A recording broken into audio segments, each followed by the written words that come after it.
ka-angkol, welcome back naman sa ating YouTube channel. So yun mga ka-angkol, available ang ating Phoenix 4 na red. So ganoon pa rin, full CNC made stainless ang kanyang internals. Tapos kabilaan ang lagayan ng gauge. Yan mga ka-angkol, sa kabila pwede mong palitan ng quick fill. Full CNC made stainless ang kanyang internals. Tapos naka din siya, naka dual railings 20mm tsaka 11mm.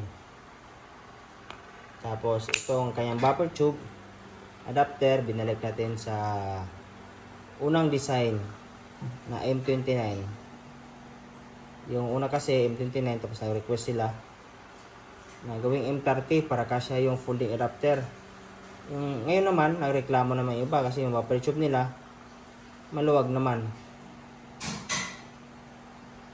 Tapos ayaw nila ng folding adapter, kaya ngayon binalik natin sa M29 yung kanyang buffer tube adapter.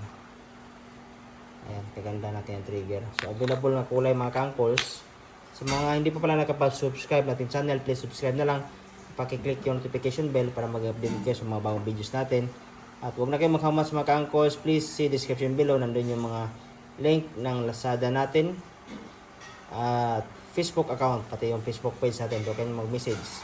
So available natin na kulay mga ka-angkol, meron tayong red, meron tayong blue, tapos ito golden yellow, meron din tayong ito brown, ayan, Phoenix 4, saka meron tayong black, saka ito din sa Phoenix 3 3 inches, gray, black.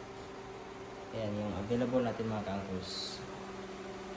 Ayan, Phoenix 6, gray, tsaka black.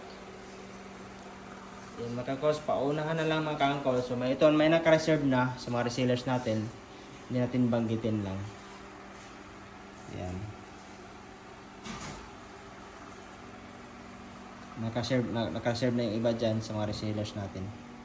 Sa mga resellers natin na 5, 3 yung kinukuha, malaki yung discount binibigay natin para makapagbenta din sila sa mga unit nila.